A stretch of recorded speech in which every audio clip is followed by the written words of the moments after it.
नमस्कार दोस्तों, आपके लिए एक और एपिसोड लेके आया हूँ। आज गणेश चतुर्थी है, तो श्री गणेश जी को समर्पित इस एपिसोड में आपको गणेश जी की महिमा बताई जाएगी। कोई भी शुरुआत हो काम की, सबसे पहले श्री गणेश का नाम आता है। हम लोग सिख हैं। हमारे फादर जब हम छोटे थे तब भी जब कोई काम शुरू करना होता था तो बजाय इसके कि वो कह रहे थे स्टार्ट करो, तो वो यही कहते थे चलो श्री गणेश करो अब।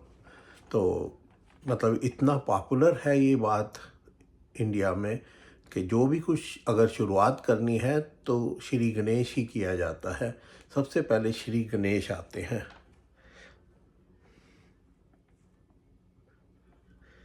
और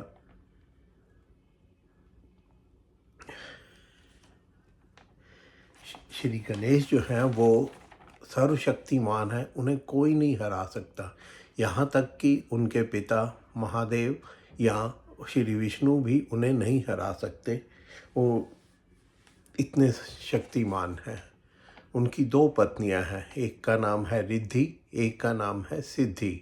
गणेश जी बहुत बड़े शरीर के मालिक हैं और उसके ऊपर उनका सिर जो है वो हाथी का है। और ये प्रतीक है कि वो बुद्धि और शरीर दोनों के मालिक हैं। बुद्धि की भी उनकी भक्ति से वृद्धि होती है और शरीर भी स्वस्थ रहता है। उनके जन्म की कई कथाएं हैं। गणेश चतुर्थी का, गणेश श्री का जन्म और भादों की शुक्ल पक्ष की चतुर्थी तिथि को हुआ था, तो गणेश चतुर्थी इसीलिए मनाई जाती है। गणेश जी के जन्म की कथा ये है कि पार्वती जी को स्नान करने जाना था और वहाँ पे कोई वो मतलब द्वारपाल वगैरह कोई नहीं थे, तो उन्होंने अपने शरीर के मैल से, देखिए मैं एक बात बताऊं, आप जब मैथोलॉजी पढ़ते हैं तो तर्क की गुंजाइश ना रखें, बस आंख मूंद कर विश्वास करें। मैथोलॉजी इसी को कहते हैं। और अगर आप में श्रद्धा है तो मेरी बात सुने, नहीं तो नहीं सुने। गणेश श्री गणेश हैं। और तो माता पार्वती ने अपने शरीर के मैल से एक मूर्ति बनाई और उसमें प्राण डाल दिए, तो बन गए श्री गणेश। उनको द्वार के वहाँ रखा गया ताकि कोई आए तो उसे रोकें, और माता स्नान करने लगी। इतने में महादेव जी आ गए। श्री गणेश ने उन्हें रोका और महादेव उनके साथ उनको बोले कि मेरे को मेरे घर में जाने से कौन रोक सकता है। तो श्री गणेश ने कहा मेरे को माता ने यहाँ खड़े कि मेरा तो पुत्र नहीं था कोई, और तू कहाँ से आ गया, तेरी माता। तो श्री महादेव ने अपने त्रिशूल से उनका सिर काट दिया। और तब माता जब स्नान करके बाहर आई और देखा तो उन्होंने महादेव से नाराज़गी जताई और कहा कि मेरे पुत्र को कैसे भी हो शीघ्र जीवित करो। तब महादेव जी ने जंगल में एक नव जन्मा हाथी का बच्चा देखा, तो उसका सिर काट कर लाए और श्री गणेश जी के धड़ के ऊपर रखा और उसे जीवित कर दिया। ऐसी मान्यता है। अब कई लोग कहते हैं कि इंडिया की पहली सर्जरी ये थी। आई डोंट नो, मैं पुराण पे विश्वास रखता हूँ और पुराणों के अनुसार ये बहुत अच्छा कहानी है, और बस विश्वास करो, तर्क ना ढूंढो। तो श्री गणेश जी का जन्म हुआ और महादेव ने उन्हें माफ़ी मांगी और उनकी कर्तव्य निष्ठा पर उन्हें बारंबार आशीर्वाद दिए। उन्हें प्रथम पूज्य होने का आशीर्वाद दिया कि कोई भी काम शुरू होगा या कहीं भी पूजा होगी, सबसे पहले गणेश जी को नमस्कार किया जाएगा, उसके बाद ही कोई काम होगा। और तो इस तरह ये कथा, एक कथा ये है कि माता पार्वती जी का एक दिन कोई बोर्ड गेम खेलने का दिल किया। पुराने ज़माने में उसे चौपड़ कहते थे, अब बोर्ड गेम तो मैं कह रहा हूँ बच्चों की समझ आए उसके हिसाब। तो माता पार्वती का बोर्ड गेम खेलने को दिल किया तो महादेव जी ने कहा कि हम दोनों खेल तो लेंगे लेकिन रेफरी का काम कौन करेगा। तो तब माता ने थोड़े घास के तिनके इकट्ठे कर उससे एक मूर्ति बनाई और उसे प्राण दिए। तो महादेव ने तब पार्वती माता के साथ गेम खेलनी शुरू की और एक जगह आके माता जी हार गई। तो फैसला किया गया कि फैसला रेफरी तो श्री गणेश हैं तो उनसे करवाया जाए। श्री गणेश ने महादेव के हक में फैसला दिया तो माता जी नाराज़ हो गई और रुष्ट होके चली गई। तो एक कथा यह भी है। एक और कथा है उनके जन्म की कि एक बार शनिदेव जी महादेव और माता पार्वती के पुत्र को देखने गए और शनिदेव का तेज इतना था कि उनके सामने आते ही श्री गणेश का सिर धड़ से अलग होकर वायुमंडल में विलीन हो गया तो और भस्म हो गया। तो शनिदेव ने एक बालक हाथी का सिर मंगाकर श्री गणेश के धड़ पे लगाया और इस तरह श्री गणेश का जन्म हुआ और विष्णु जी ने उस बालक में जीवन डाला। तो बहुत सारी कथाएं हैं लेकिन ये है कि उनके शरीर पर हाथी का सिर है और धड़ इंसान का है। उनके 2 दांत थे जन्म में लेकिन एक दांत बाद में टूट गया तो इसलिए वो एक दंत कहलाए। बहुत नामों से श्री गणेश को पुकारा जाता है।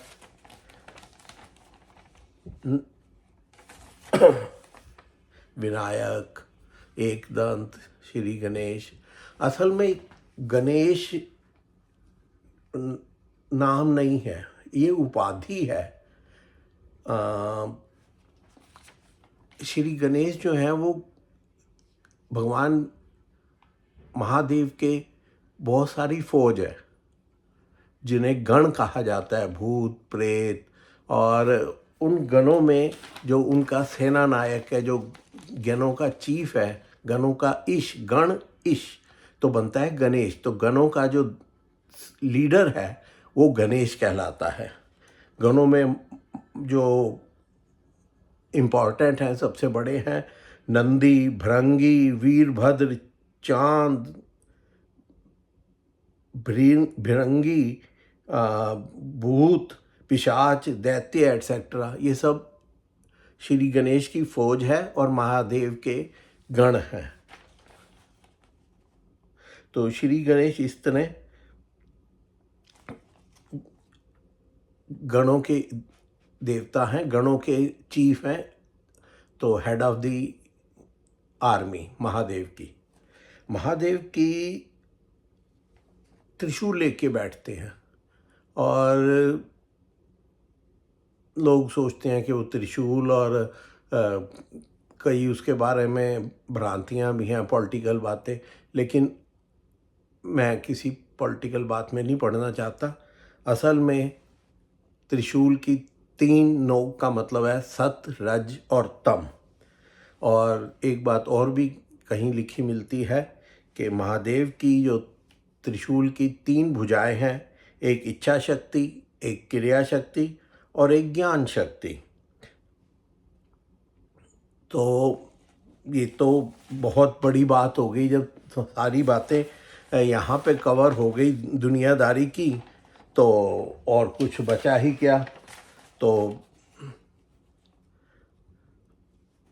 एक कथा और भी है कि श्री गणेश ने एक बार चंद्रदेव को श्राप दिया कि जो व्यक्ति भादों की 4 को चंद्र को देखेगा उस पर झूठे दोष लगेंगे और वो कलंकित हो जाएगा। तो इसलिए गणेश चतुर्थी के दिन लोग चंद्रमा की तरफ नहीं देखते, चंद्रमा से नज़र चुराते हैं, देखते नहीं, और जो देखता है कहते हैं उसका आ, उसको गणेश जी का श्राप लगता है।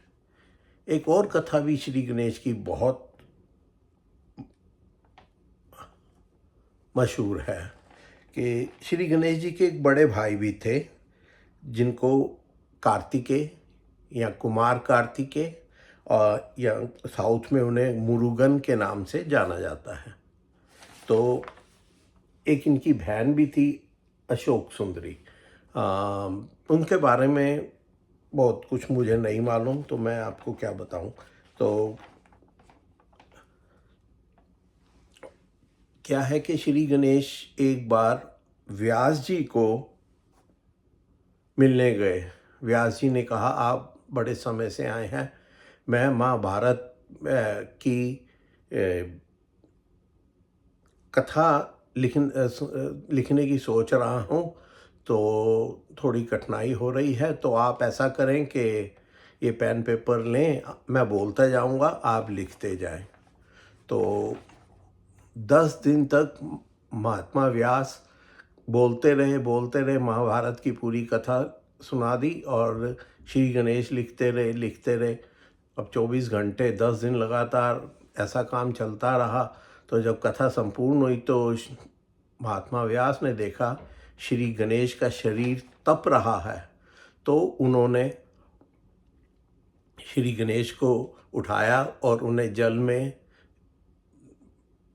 डाल के और उनकी शरीर की ऊष्मा को शांत किया और उन्हें आराम पहुंचाया।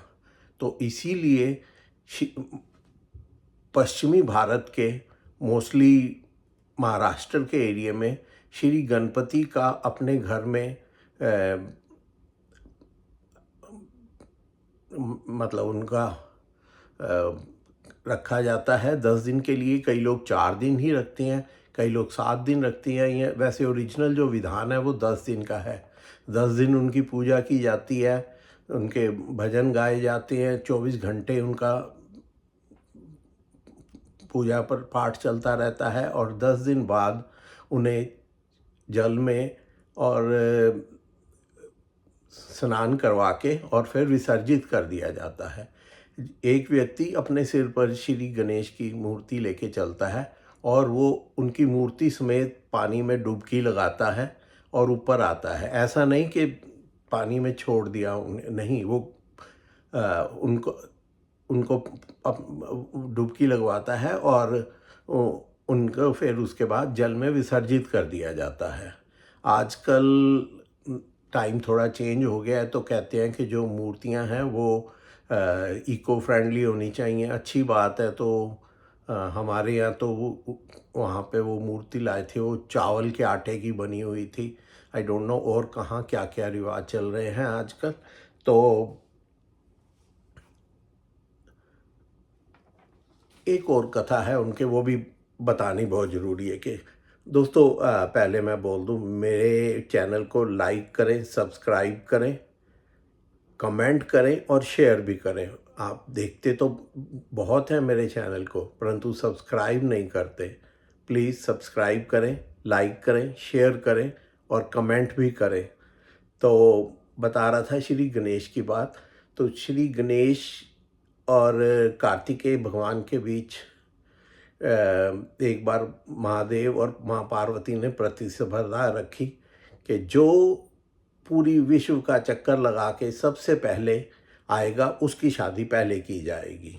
हालांकि कार्तिकेय बड़े थे, पर और उनका वाहन भी मोर था और या गरुड़, और जो गणेश थे इनका शरीर बहुत बड़ा था और उनका वाहन छोटा सा मूषक, चूहा।